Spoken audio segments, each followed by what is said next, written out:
everybody, I'm Dr. Jason Pozner, plastic surgeon in Boca Raton, Florida, and this is the COVID-19 home edition of No Spin Live.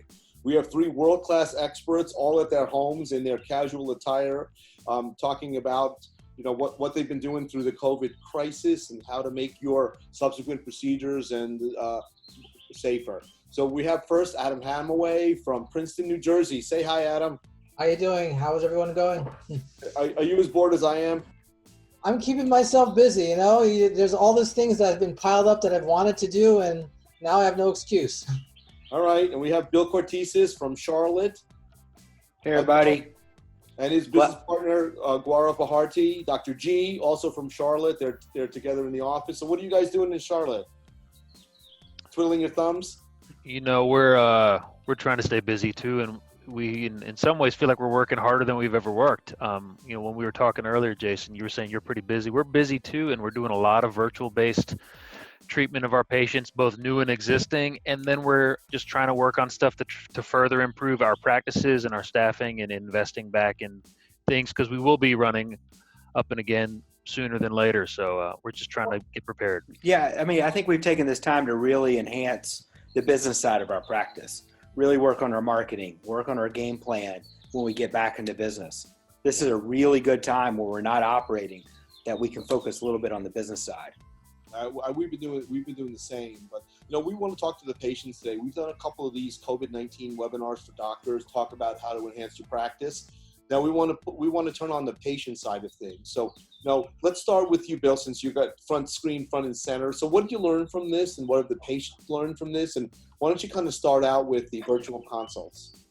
Yeah, it's pretty interesting that, we did some virtual consults before, but we really kind of evolved how we do this virtual consult and virtual follow-up. And we realized it's pretty easy, it's extremely straightforward, and patients are really loving it. They don't have to sit there waiting in the waiting room. They don't have to wait in the office. They can get their time period that they speak with the doctor. And once they see how easy it is, this may be the wave of the future, honestly. My gut is telling me we'll end up having this hybrid model of virtual appointments as well as in-house appointments. And you're going to see that this is here to stay. It's not going to go anywhere. Patients seem to like it. So how are you doing it on WhatsApp, on FaceTime, or proprietary technology? Currently, we've used either FaceTime or Zoom, and it's made it really easy because both my nurse, who is at home, as well as myself, can be on the call and chat with the patient one-on-one.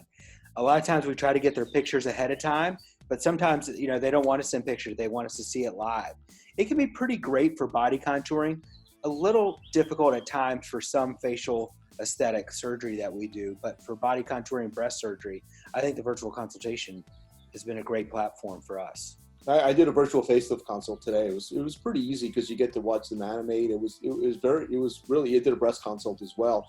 So, G, what do you think about this? We both sit on the Real Stuff Advisory Board, and we've heard a lot about virtual consults from Johnny Franco, who is in Austin, Texas, but he serves a wide area where there's a big draw for that big landscape of Texas. So what have you taken from this? Are you seeing different kind of patients from it, or are you seeing you're just same patients who don't feel like coming in? The thing is, we've been doing virtual consults for a while in our practice, and they're powerful. And I think that people think that you're going to get a different kind of experience. You're not going to get the same experience you would get in person. But in truth, what we're all trying to do is we're trying to emulate what we normally do. So when a patient does a virtual consult, they're going to engage with us. They're going to set up a consult. Then our nurse is going to call them and go over things, get their history and physical kind of information, put that in the system. Then we're going to get on and go all the way through a consult. And I have no issue with any kind of facial procedure, body procedure. If I always will have them send high-res pictures before also. So I don't let just the video consult be just a video, because sometimes the resolution isn't that great and their connection could be bad, and they send it to my secure email. And then we go through everything. The patient then has your contact information. You can communicate with that patient freely afterwards, and then your patient care coordinator calls, and they're powerful.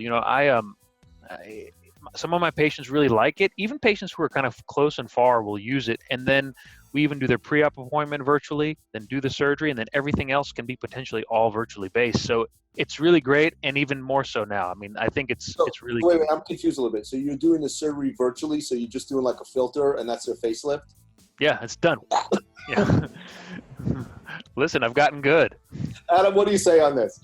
I mean, we've never done the virtual consults before, so it's been a good learning experience for us. And I mean, it's great for meeting new patients. It's actually widening our geographic area because now we're not just people who could drive in, but people from farther out are calling in and getting the consultation. And it's been a learning process for us, but it's gone pretty smoothly so far. So I agree. I think it's something that's going to stay. What technology are you using for this? So I've used a couple things. I've used Zoom and I've used Uber Conference, which I like a lot as well. It allows us also to kind of, share screens and like go over presentations and before and after photos as well. It's a pretty easy platform for people to use. The other thing I've tried recently is Doximity has something on their platform, which is HIPAA compliant as well. So if you're worried at all about HIPAA, that's one of those technologies that's easy to use on your phone or your computer. I hear Simplast has something also that Dr. Bernardo was telling me about, but we've been simple. We've been using FaceTime, but I ran into the problem today. What Gaurav was talking about was someone had a really bad connection. We were on a WhatsApp call, and it was just a terrible connection. So she ended up emailing me photos, and we went to a voice call. But most of them I've had pretty good results doing the FaceTime stuff. Although I did get dizzy with this lady today walking around her house.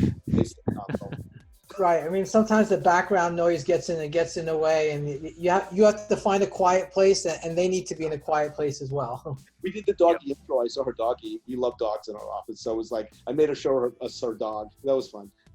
And one thing you can do is after you kind of establish the visual connection so they can kind of see you, you can see them, and you can examine them, then you can just switch over to a phone line, and it's totally reasonable. I think also it takes a little bit of the embarrassment out of it, coming to your office. Sometimes there's a price point issue that we found that sometimes people think like, a liposuction is $3,000 for your whole body under a sleep, and it's not, in our office at least. And sometimes people get a little shocked at the price. So I think kind of on the phone is a little easier for people to say, okay, no, thank you, I'm not interested. It's too much money for me, rather than in person where they can get a little embarrassed. Mm-hmm. So I think it's definitely helpful. And also if they hate you, I mean, no one would hate you. Look at that one beautiful face. But, if maybe you not get along with someone, or that, you didn't like the vibe, you can turn them down as well. Because, This is a mutual thing. We have to like them, and they have to like us for surgery. I mean, it's taken me a lot of years to do that, and I still don't understand who not to take. But I think the key with all this, it can be, the virtual consult can happen, right? It can be just as good as seeing somebody in-house. And I think it's interesting.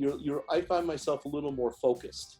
Yeah. Because no one's distracting you, no one's walking in the room, no one's knocking on the door. You don't have to worry about the next patient because everyone's more evenly spaced. Because we're usually seeing our consults with follow-up, so I think it's a little easier for me, and I definitely am a little more relaxed and less stressed, but also less number of people coming in compared to our normal day. So I want to go back to what Adam said a little earlier. I'm going to let him lead this off. So is it, the question is, hopefully our doors will be open for surgery within the next couple of weeks by our governors and the government. The question is it going to be safe for the patient to come in? Is it safe for our staff? So let's Adam start with this, because he brought this up originally on our pre-call. I mean, I think that's the key question for everybody. I mean, that's what the governors are all trying to figure out, and the whole country is trying to see how we're going to get back to business. And especially for us, I mean, yes, we're in the end, we're doctors, and we want to take care of our patients in the best way possible and the safest way possible. And that's going to be, like everyone is saying, is testing. And that's going to be critical with any kind of surgery, because you're going to be stressing the body. Even any minor procedure is a small amount of stress. And so we're going to want this testing available, I think, for our patients as part of our pre-op panel. I mean, normally with any, major procedure, we're sending you for, a preoperative clearance by your primary care doctor. And we're also getting some tests. And now we're going to add another test. It's probably going to be the antibody test that we're talking about, where we're seeing not only that you have it now, but that you've had it in the past or didn't have it in the past, and what your immunity is towards this disease. So let's say we run I've been looking at these quick tests, and Bill and Gaurav can comment on this as well. Let's say it shows that you were either recently exposed or had other where you had IgG, like a longer exposure in the past. Like, like, what does that mean for us? Do we know what it means yet? I'm sure our societies are going to come up with some guidelines, but I'm not sure it means anything if I was exposed 2 months ago. Does that increase my risk? I think for us, it's going to give us a slight sigh of relief, because you're going to be less susceptible to get it again if you've been exposed and now have these antibodies. Well, Someone who doesn't have antibodies at all, I'm going to be worried about, are they going to be at a higher risk of getting this? Well, suppose you have a patient now who comes up with a positive IgG scan on the test. Like, Bill and Gaurav, what do you guys think about that? Are you going to cancel them, or are you going to not do them? Because I don't think we have the answers yet. I think the testing is so immature still, and the data that's come from abroad. I mean, there are people who have gotten the infection a second time, Right. and so you can't. That's why I'm very hesitant to say these testings are going to be our way out. I think that we have to screen our patients, identify sick contacts, evaluate them, and we're going to have to be very rigorous on our consents. I mean, we're going to have to tell our patients that we are going to do everything that is possible.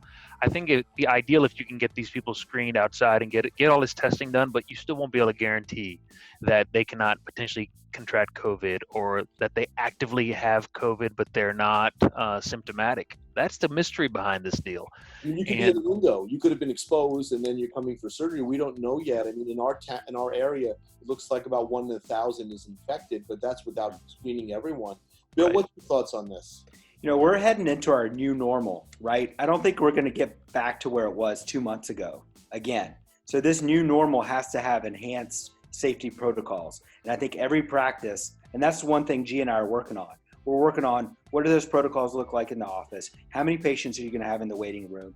What is our thoroughfare and flow going to be in the office? How are patients going to be seen and operated on?